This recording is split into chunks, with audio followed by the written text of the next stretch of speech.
good evening, and welcome to Tea Time.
Hey everybody, welcome to Tea Time. I'm so glad you're joining me tonight. I'm going to talk about my weekend real quick and get to my guest. Friday night, I did Murdered by the Mob with my friends, including Ralph Bracco. There we are. Okay, I dropped my pen. Friday night at the Iron Bar in the Secret Room in the city, and we're going to be back there this Friday night. So if you have no plans this Friday night, come on down to the Secret Room in the Iron Bar. It is so much fun. You eat, you drink, you sing, you laugh, and it's a whodunit kind of night. Saturday, I spent the day with my daughter finalizing some things for the big day. And I watched the movie with Tom Hanks, A Man Called Otto, and I thoroughly enjoyed it. I recommend it. Sunday, as you know, is laundry day. We all need clean underwear. And I was here for limo talk with the guys, and I'm going to put on record right now publicly apologize to Anthony Graziadei. He came in last week. He always jokes around that he's going to crash my show. And he came in last week looking to crash my show. And I guess I was kind of freaking out because I'm so in the zone of my guest. And I didn't want him to interrupt and take away time from my interview from my guest. So I kind of scolded him, which I apologized for last night. So I'm sorry, Anthony Graz. I am so sorry. It will never happen again. I apologize. All right, listen, let me get to my guest because I'm excited. He's here. He's an actor. He's a producer. He's a writer. Kevin Barbaro is here. Hi, Kevin. How are you? I'm great. How are you? Killing it, always. That's great. Well, I really want everyone to get to know you. You and I have a few mutual friends, including Ralph Bracco and Marianne Mazzano from the Italian Chicks, and we talked about that earlier. Right, she is. I'm sure she is because I gave her her reminder to tune in. But so let's start out by talking about you. You originally are from New York before you moved away, right? Yeah. So I was born in Western New York, actually. So not the city. So I was born in Western New York. Yeah. Lived there for most of my childhood until like 5th grade-ish. Right. And then... and you moved to Vermont? Yeah, then grew up in Vermont. Yeah, God's country. Yeah. So I went to high school and went to college in Vermont. Yes, you did. You went to South Burlington High School. Yeah, I did. And then after that, you actually went to University of Vermont. That's right, yeah. And you studied phys ed, right? Yeah. Interestingly education? enough, when I first went to college, my initial plan was I was going to be a physics major. Oh, okay. Yeah, so because I was kind of math orientated and mechanical reasoning and that kind. So I was like, I'm going to be a physics major, you know. And then I got there, and literally, like this is no exaggeration. It's not hyperbole or anything.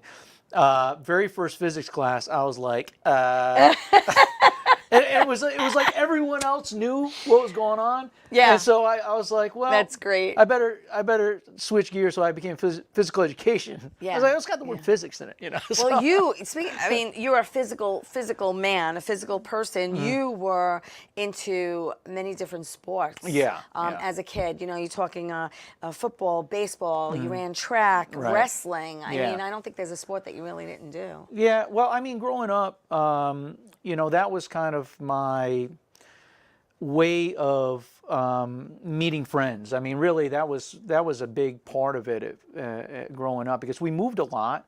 And so, like, the common denominator every time I would move was that I would get involved with sports. Right. And it really worked out, because, I mean, I ended up, going on to be a college athlete and then a college coach after that. And Right. so athletics, even at a young age, It was always part of your life. a huge part. Yeah. And it's taught me a lot of lessons that I take today in business, in acting, come from athletics. Right. Yeah. Well, because there's a lot of discipline. You Tremendous. have to be disciplined. Yeah. I mean, you really do. But you mentioned I'll mention it. You mentioned college coach, but you spent 20 years as a college coach, where you actually won 5 NCAA divisions, correct? So so I was 5-time Mid-American Conference Coach of the Year. Yeah. Right. And while I was there, which is the most of That's a any lot. coach. Yeah. In University You were pretty of Toledo. good. That means you were I pretty was good. Yeah. You were pretty yeah, good. yeah. I wasn't bad. Yeah. I could coach my way out of the office at least. Yeah. But you also did radio back then, Yeah. including you having your own radio show, and you were the first coach to do that. How'd that happen? So just kind of by happenstance, I just I don't know. I'm the type of person that if I get an idea and I've sold myself on the idea, then I'm just going to do it.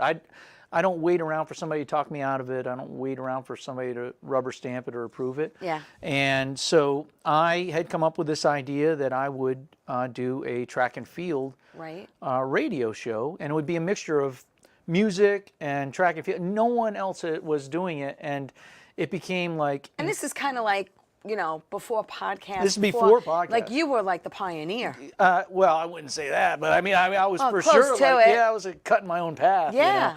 And we had it was on the WXUT, which was the radio station at the University of Toledo in Toledo. It was an FM station, and there was a camera where you could see the live stream in there, and I had full reign to do whatever I wanted to. It was a 2-hour show, and so I would play music, and I would have guests on that were cross country and track coaches from around the country. Right.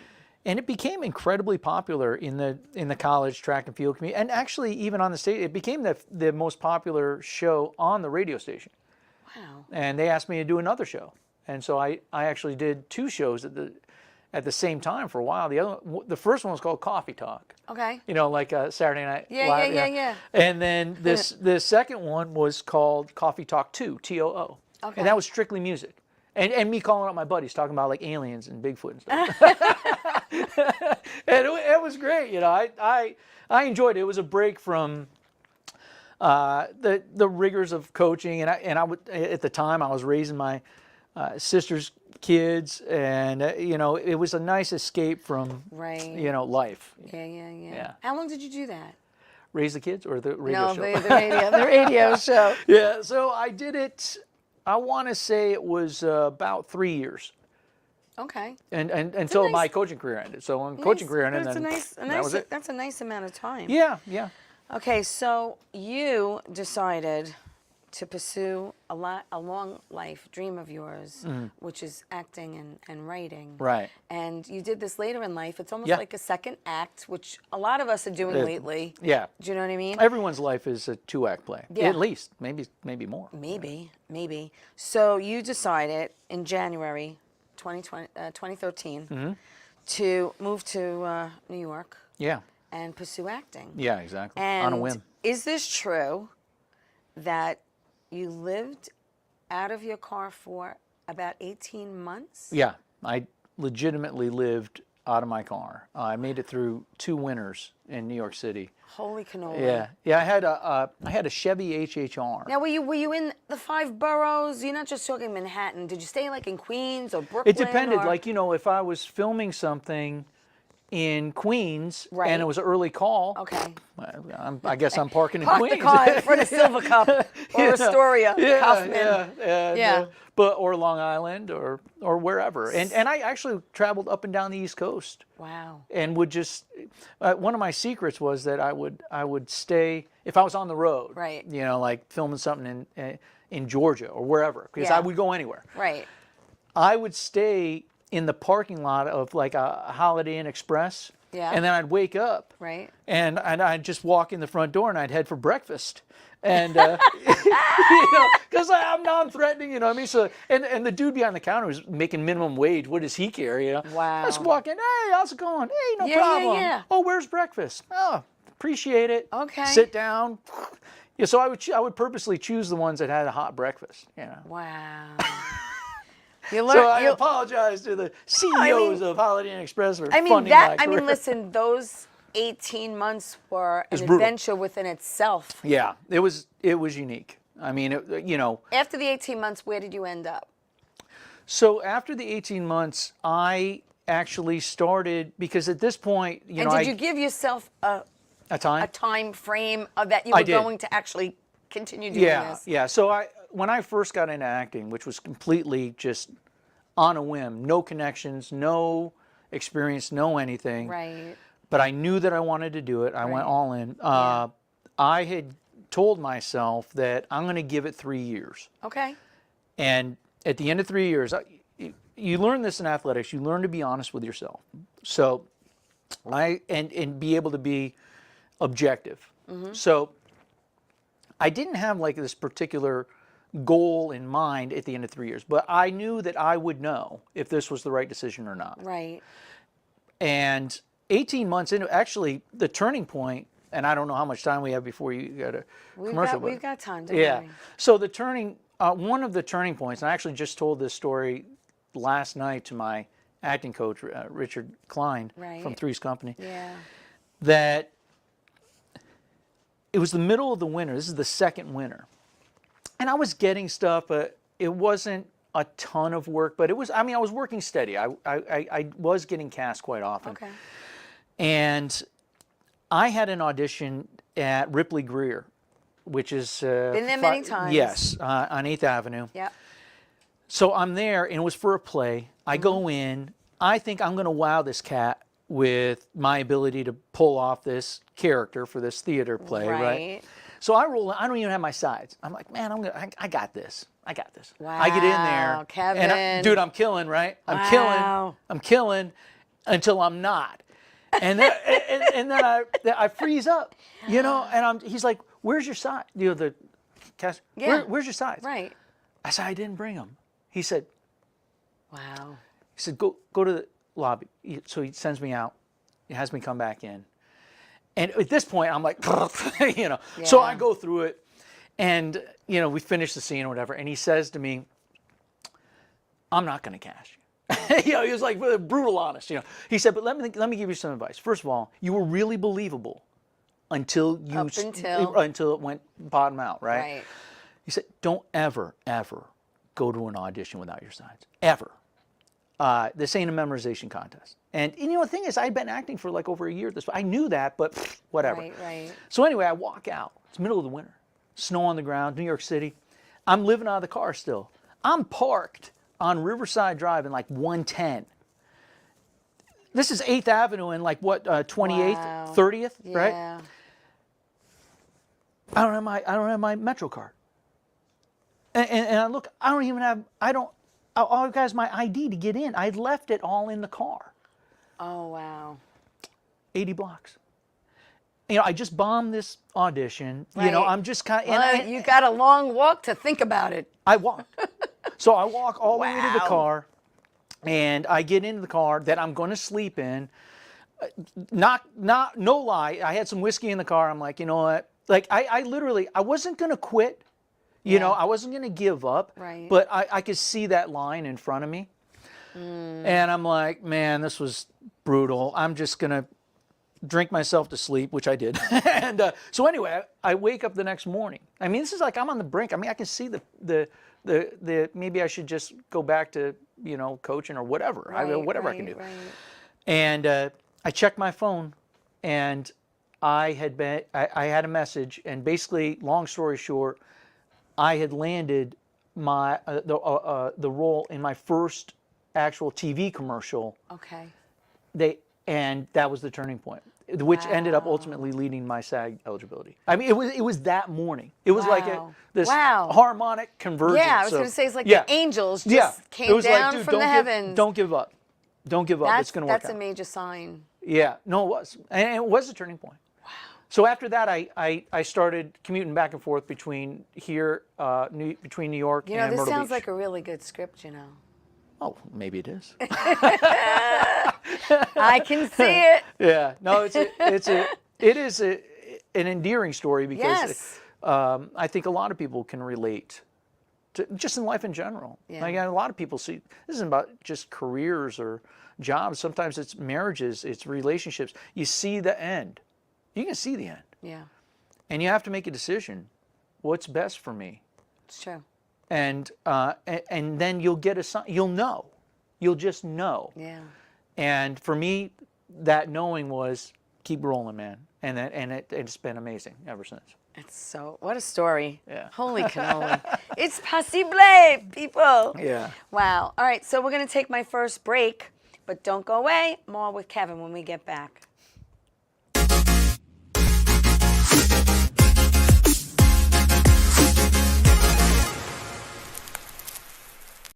Wonder Woman was everything to little girls, especially that look like me. She stands for being a voice for people that need a voice. My organization renovates homes for people with disabilities. And when I come home, a self-care routine makes me feel my best. I'm very proud of the difference that we're making, and to see that impact in my community inspires me to work even harder for everyone around me. Well, hi there, Theresa. It's John York from General Hospital. I am just checking in because apparently you have a great talk show called Tea Time on Strong Island TV. I want you to have continued great success and have a lot of fun. It sounds like you're having a lot of fun, and that's pretty much the key to everything, isn't it? So continued success. I'm proud of you. Have a great day, Theresa. Bye. Hey everybody, welcome back to Tea Time. Hello, Marianne Mazzano's watching. Anne's watching. Thank you everyone for watching the show. Please like it. Please share it. Tea Time is live every Monday night at 8 o'clock on YouTube and Facebook. Then it goes to Roku TV, Amazon Fire TV, Twitch TV, everywhere podcasts can be heard. And seen every Saturday at 10 a.m. on Channel 20 for people on Long Island who get Optimum TV. We're going to be on TV Saturday. Hey. And I'm with Kevin Barbaro. He is an actor. He's a producer. He is a writer. And he has an incredible story. About how he lived out of his car for 18 months and, how, he gave himself 3 years to accomplish, being successful in acting. And it's happened. Or at least know it was the right idea. I mean, it's happened for you, my friend. What we're going to do is we're going to play, actually, you do a lot of commercial work. Ton, yeah. And print work. But we're going to play your commercial reel, and you know what? You'll probably recognize them from a couple of commercials on here. So let's look at that. In this market, you'll find Fisher Investments is different than other money managers. Different how? Aren't we all just looking for the hottest stocks? Nope. We use diversified. Traditional waste management and recycling is outdated, inefficient, and expensive. Most businesses don't realize that less than 20% of what's in this bin ends up getting recycled. The Spark Nano Tracker has full coverage across North America, including the United States, Canada, and Mexico. Some GPS trackers require a trip to the mechanic for installation, which can be expensive and time-consuming. No matter what you're looking to cook up in the kitchen, Best Buy makes it easy to shop for any new appliance. I'd recommend this range with time-saving features so that you can multitask and speed up your prep. And this refrigerator so that your food stays fresh and it's easy to grab and go. And free delivery and safe installation are available. It's one less thing for me to I like T-bones. I like my wife's laugh. I like when my T-shot doesn't slice. I like my music on vinyl, my cars from Detroit, and I like my coffee, Hills Brothers. Hills Brothers Coffee, rich and smooth, cup after cup. I love it. It's so cool. Yeah. It really is. Yeah, it's like we were talking how, there's so many people doing commercial work. I know a friend of mine just did a local commercial. But to get something national like that, it's huge. Yeah, it's funny because I would say at least once a week, somebody randomly that I haven't heard from in years will be like, dude, I just saw you, man. I was watching, college football or watching whatever. And, Yeah. And so, and it's, I mean, I love doing the commercial work. I enjoy it. It's not like regular acting, particularly the direct-to-camera with the teleprompter and whatnot. Right. You're not really acting. You're more of a spokesman or narrator or whatever. But I mean, the pay is great. I ain't gonna lie. You know. Absolutely. And you're in and you're out. Yeah. And you meet a lot of cool people. You know, I filmed the Fisher Investment one in LA. And worked with a lot of great people out there, and just getting cast is as you know, I mean, it's a big deal. Even getting a call back, I mean, is a win. For me, I look at it as a win. I know. But you you primarily make your living with commercial work. I would say that I'm more of a commercial actor. But since around 2021-ish, you've been featured in over 150 different TV, film, modeling, and commercial appearances. And we have some print pics. Okay, is that a print pic? No, that's a okay. Hello, you're welcome, ladies. You're welcome. And that's another print work. Print work is great. PG. Yeah. Oh, print work's great. Print work is fantastic, isn't it? Out, and a lot of times on print work, you get paid right there that day, which is always Isn't nice. that nice? let me hand you your check right now. Let's while we're at it, let's look at the other photos. You can tell me what we're looking at.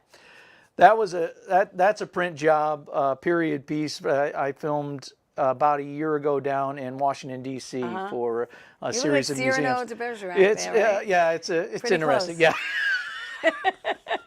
I mean, it doesn't even look like me. This is just direct to camera. You see the teleprompter. That was a long time ago. That was back when I was rocking the dad bod and bad hair.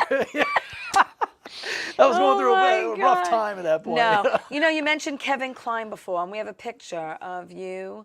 It's like a little montage. Richard Kline. I'm sorry. Yeah, but Kevin Kline. What did I say? Yeah, Kevin Kline is also. I'm sorry. Yeah. See, Yeah. I'm thinking one word and I say another. That's it. That's actually just from yesterday.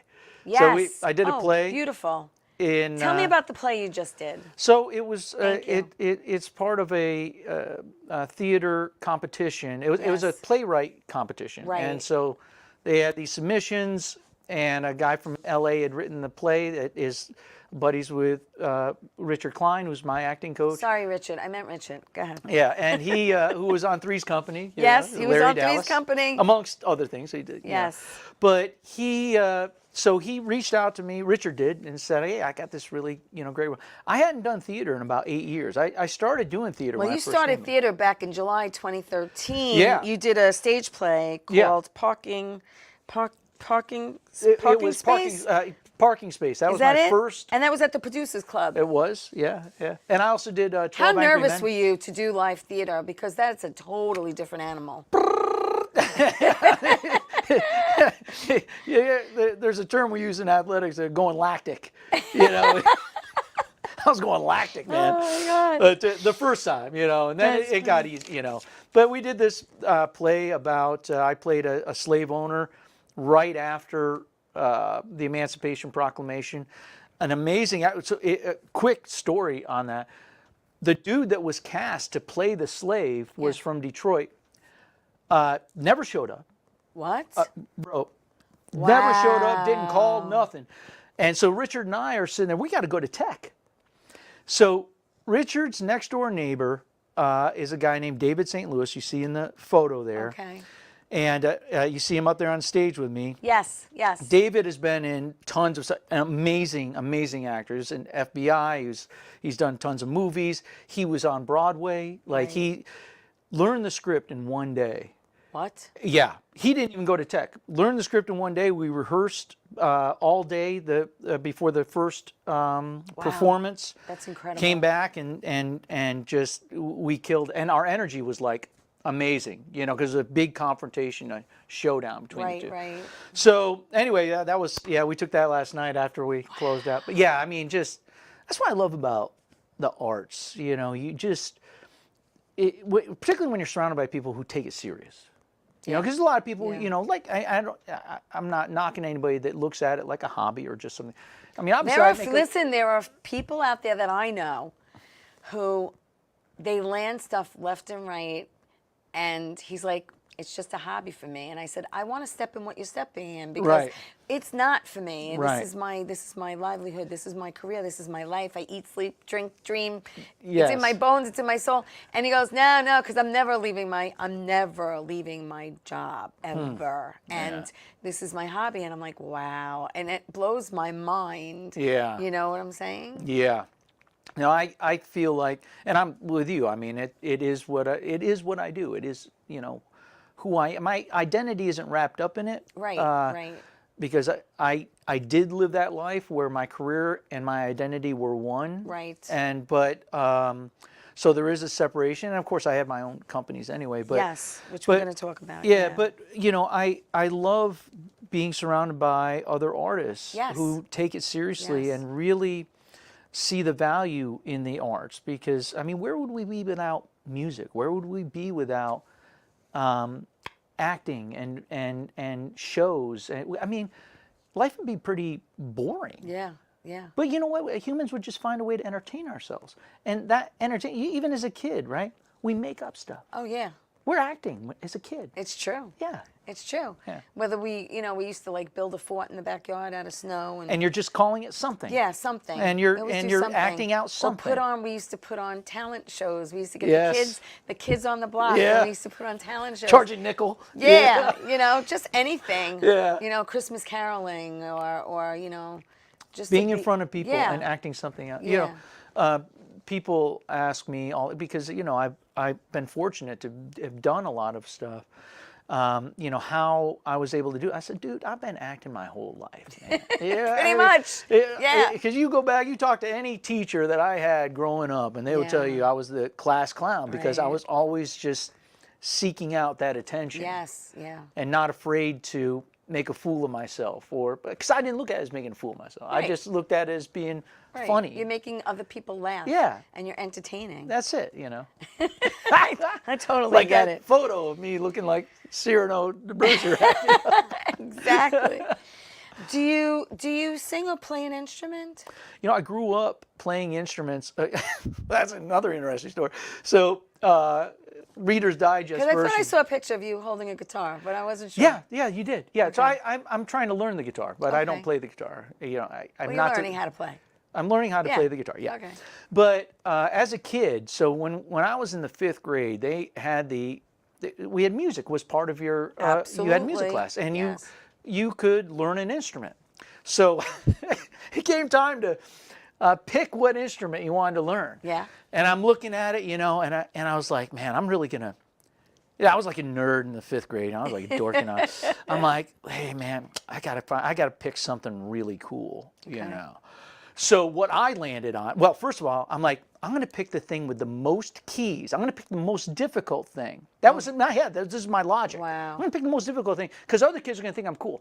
So then, you know, they're showing us all the instruments, and they showed us the flute. And even I knew at that point, as much of a nerd as I was, do not pick the flute. Okay. Okay, as a boy, because all the girls are picking the flute. Right. So I choose the clarinet.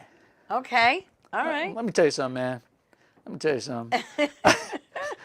I probably should have just picked the flute because I got beat up so many times. You know, and we had like a 6th grade play where they did Charlotte's Web. See how you remember these things? It's crazy. Let me tell you something, man. We did Charlotte's Web, and we were poor. Okay, so we couldn't afford. I was the spider.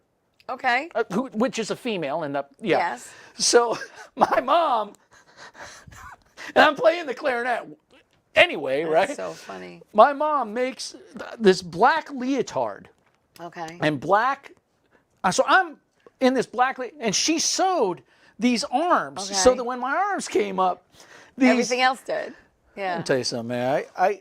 The amount of butt whipping I took from the neighborhood kids, I was up there crying. I can't believe it, you know.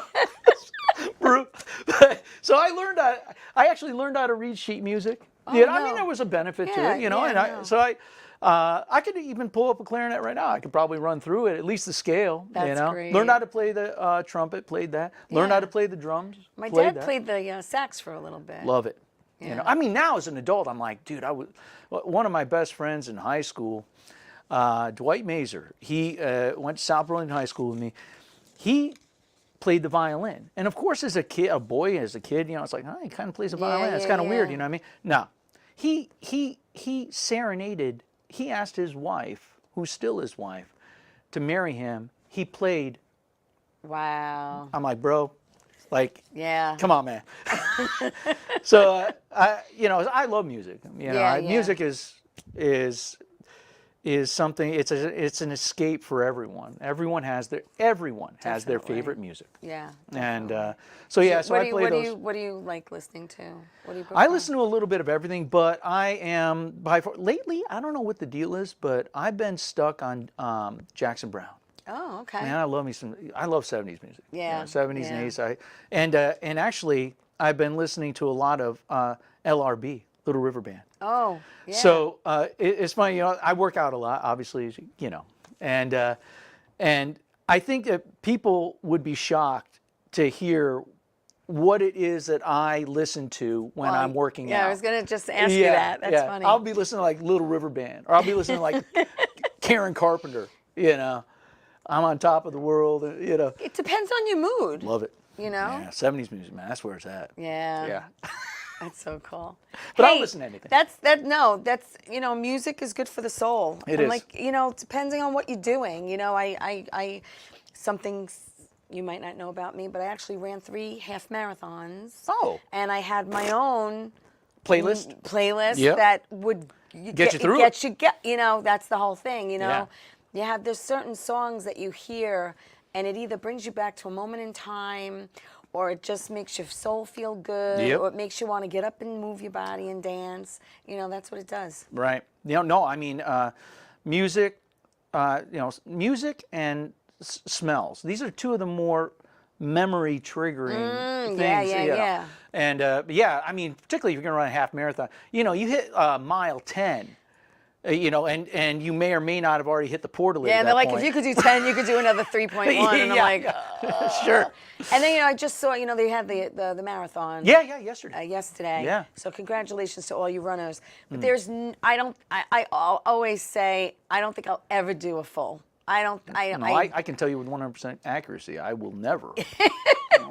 Never. I got 0. I got less than 0. 3 halves were enough for me, to be honest. That's a long time to be out there. Yeah, it is. It is. All right, you know what? We're going to take my next break, but please stay there. We have so much more with Kevin Barbaro when we get back.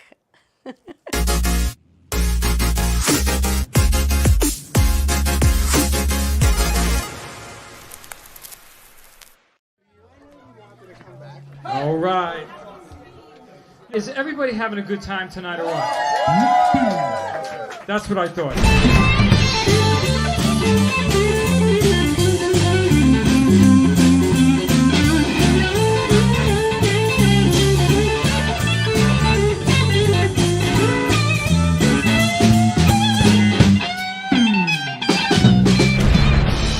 I don't want to come back down from this cloud.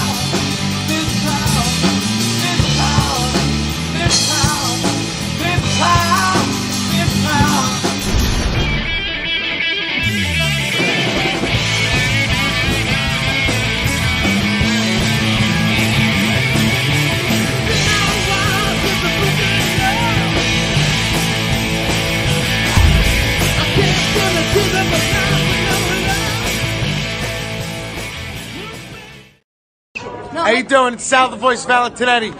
Why are you watching me? You should be watching Theresa Canastraci Tea Time with Theresa Canastraci Farrell. And make sure you follow Theresa on Facebook. Tea Time with Theresa Canastraci Farrell. We'll see you there. I love the way you say my name. I love Hey everybody, welcome back to Tea Time. I'm so glad you're joining me. I have actor, producer, and writer, model. Well, and a man who's very, very good with his hands, and we're going to talk about that too. Kevin Barbaro, talk about your hands a little bit. You, my friend, are an extremely talented man with your hands. We're going to talk about that. No, ladies, get your minds out of the gutter. Okay, basically, you own some companies that we're going to talk about.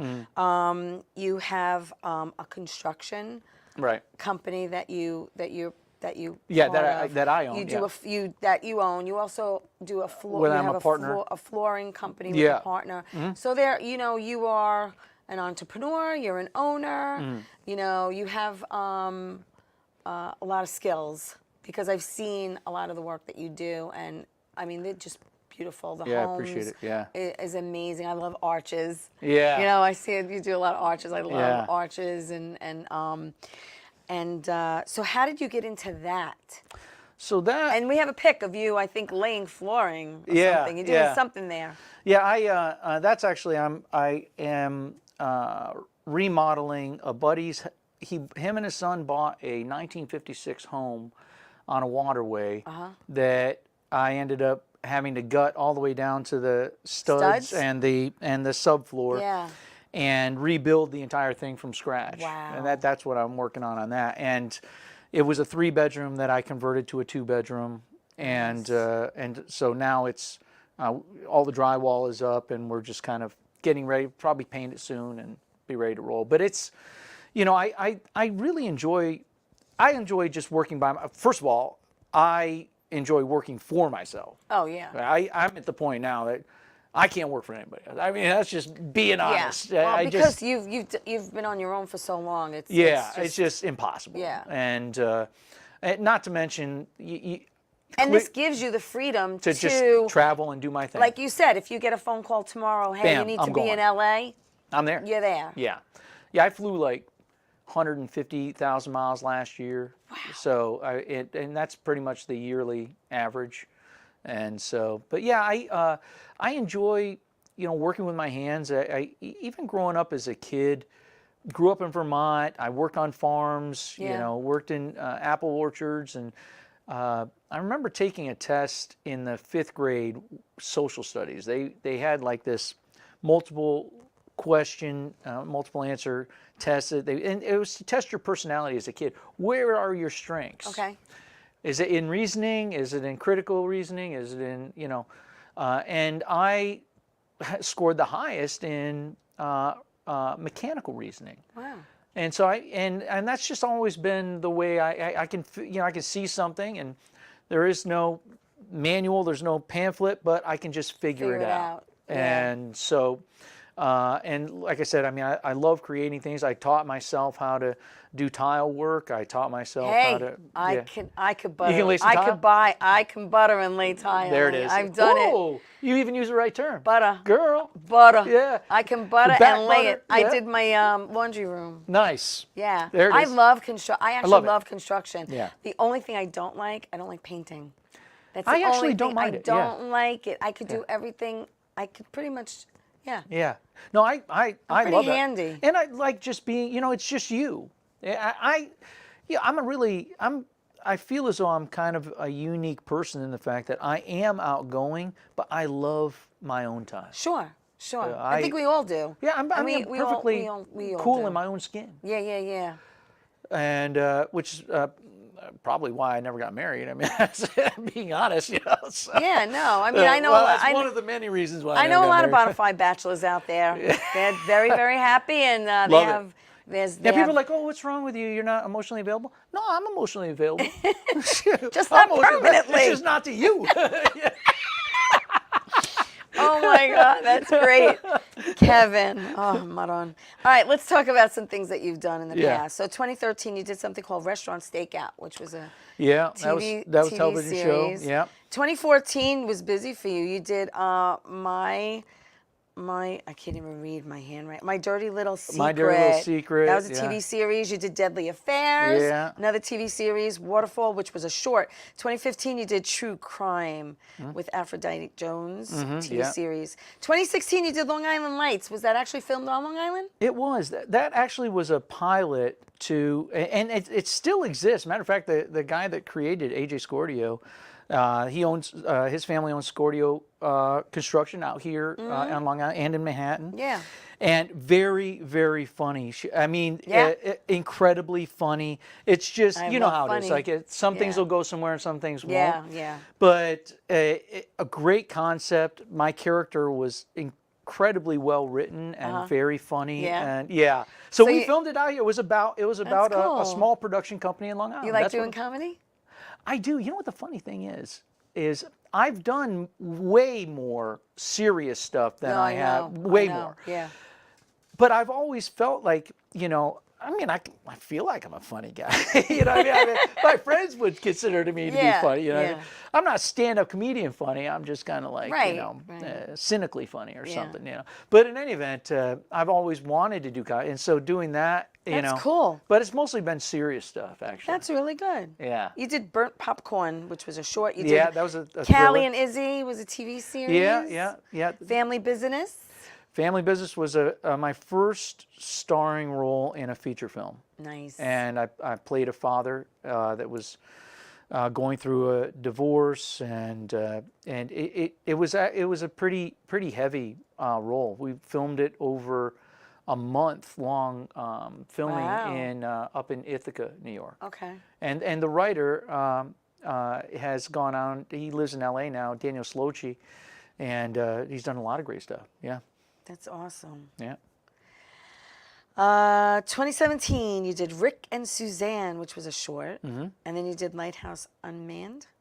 Is that right? Lighthouse Unmanned. That was a feature film where I again was one of the main characters, and the story revolved around my character. I was the main character in that, and it was set in a lighthouse.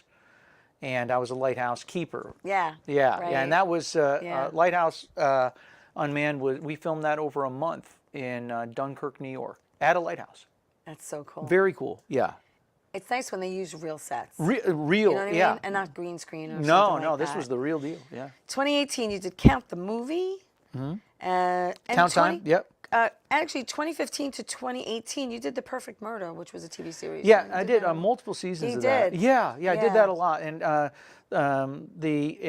even to this day, the guys that produced that are good buddies of mine now. Yeah, because we did so many many episodes. Yes. And that series too was really unique in the fact that it was fairly scripted, and there wasn't just VO. I mean, this was like, you know, really playing out these different murders that had happened over time. So I appeared in 3 different seasons of that. Yeah. And then you did 2019. You did Departure.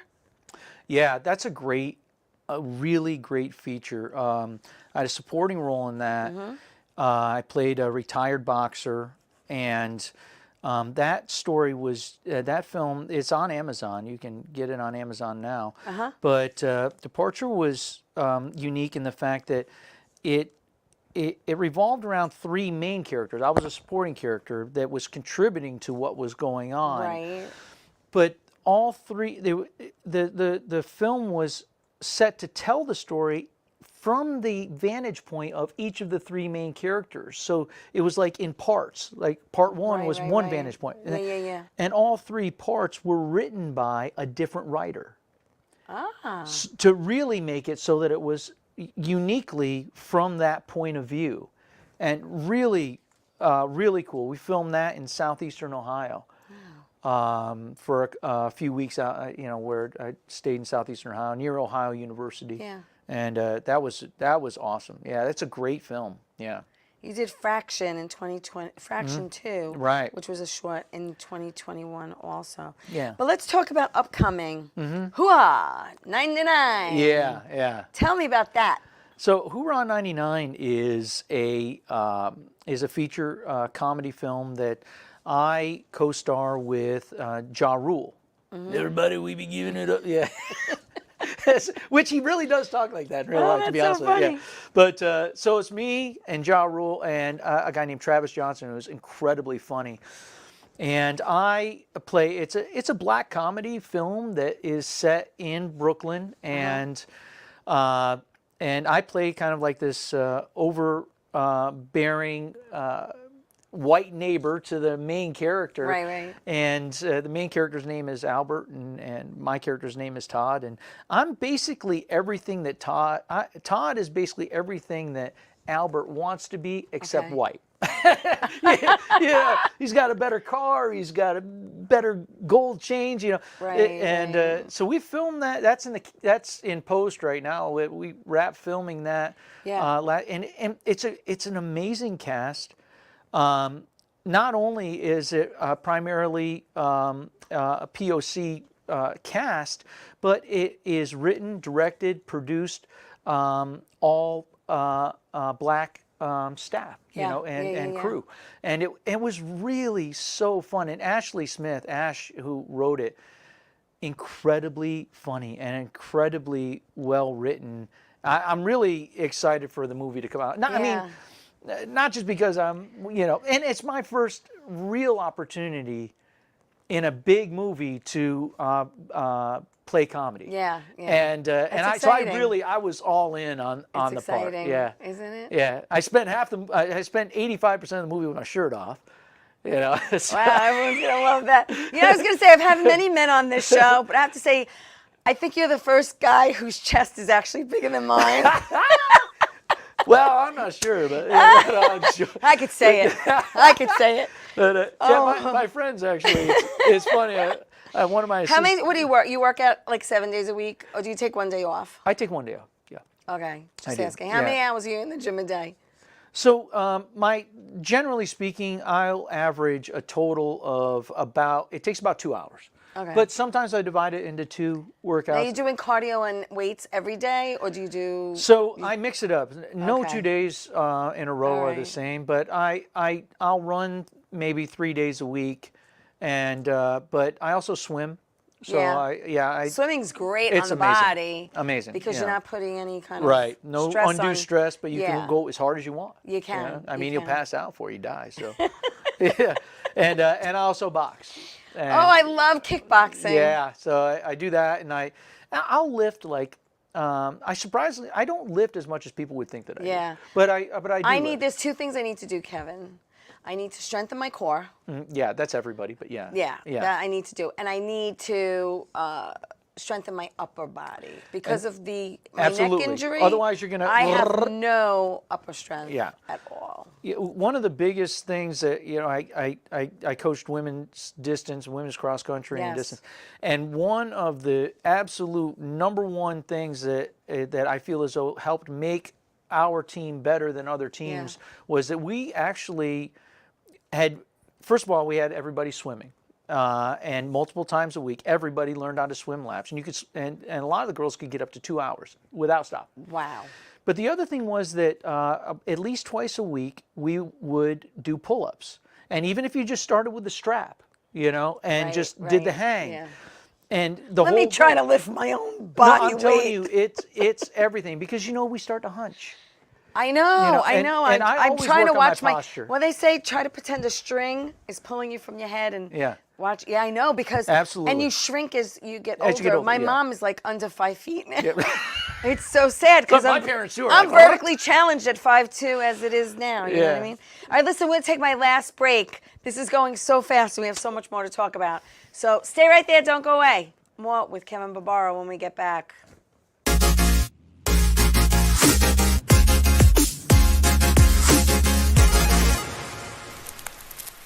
Wonder Woman was everything to little girls, especially that look like me.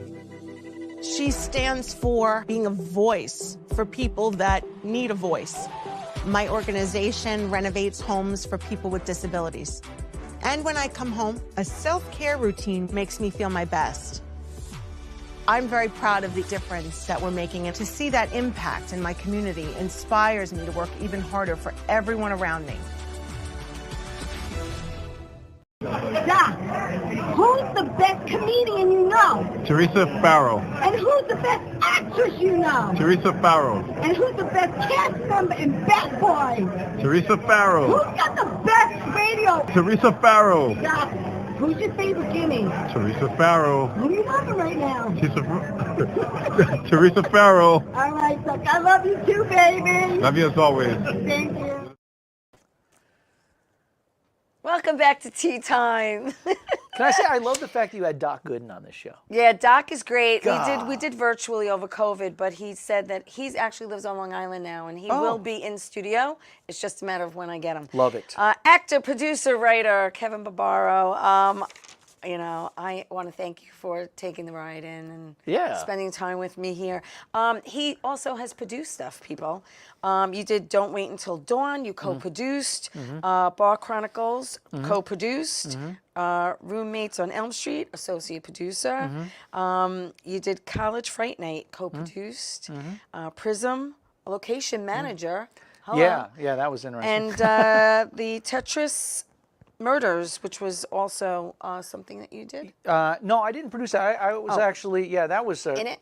In it, TV I was series. the main character. Yeah. Oh, good. Okay. Yeah, that was unique. So listen, we have to talk about this man and the wonderful big heart he has to go with the rest of his body. But you started an animal rescue. I did. Called Rocky's Rescue. Right. So tell me about that and how that got started. So that got started.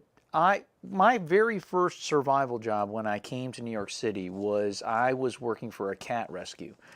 I had never had a cat before. I'd only been a dog guy. And it's a really long story, but essentially what ended up happening, like Reader's Digest version, was I found a little kitten at and on my Facebook is the actual TikTok of the whole story. If somebody if they're so inclined. Okay, well that's good to know. But anyway, I find this kitten. Yeah. Working for the rescue the Friday before Labor Day. And this is 9 years ago or so, almost 10 years ago. And little black and white tuxedo kitten.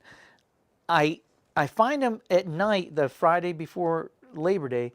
I lose him that night. He got out of the car when I had put a little green flea collar on him. And I was spraying him to get the flea and ticks off him. And he gets out and he runs into the woods. Oh. And he won't come back out. Oh. And where he ran in the woods was 3 miles from where I found him. Oh, wow. So I was devastated.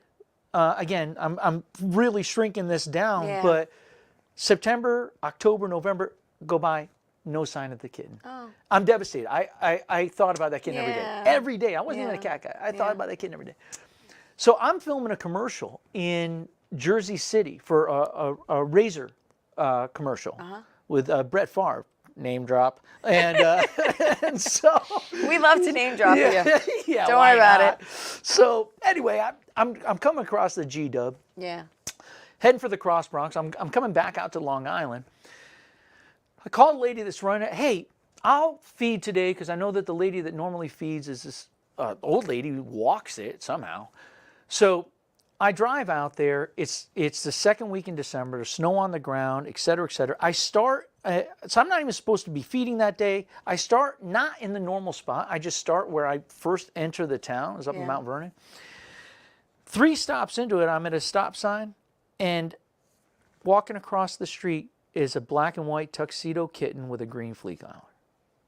3 months later. Wow. 3 months later. Wow. 1.5 miles from where I lost him, and halfway between where I lost him and where I found him. It was like he was going back. I pick him up, I take him home. Oh. I lose him again. 3 days later, he walks out the back door. Devastated. He comes back Christmas Eve night. Christmas Eve night, like 11 o'clock at night, like he had never been gone. Long story, but and so then I started my own trap neuter release program. That is great. I want people to know where Rocky's to find Rescue. you. It's Rocky's Rescue. Also, you can find him on Facebook. Yeah. It's Kevin Michael Barbaro. On IMDb, look him up, Kevin Barbaro, and Kevin Barbaro Acting on Insta. So those are the places that IG. Yeah, right? Yeah. And real quickly, you also are the owner of Live Entertainment. Is that correct? So you know what? Production company. I was doing production companies. We were producing concerts and everything. Yes, you produced Sal the Voice. Yeah, so I did Sal a couple of times. Yes. I did Marianne. Marianne Mazzano. The Italian chicks. Yeah. But COVID killed it. You know, I mean, it just... This was pre-COVID. It was pre-COVID, and then COVID hit, and tried to keep it going, and then I just, you know what, I've just got to concentrate on my acting and well, listen, and again, construction. you know, this goes fast, and I'm Man, I mean so... I'm so glad that this happened. I appreciate it. You know, we kind of like met on Facebook. Yeah. Mutual friends. But mutual friends, yeah. Yeah. And again, look up Kevin Barbaro. Find him and follow him and know what he's doing. Thank you again for this. I appreciate it. Thanks for having me. And thank you everyone for watching and supporting Tea Time. I so appreciate it. Listen, tell everyone you love them. And I'll see you next week. Ciao, everybody.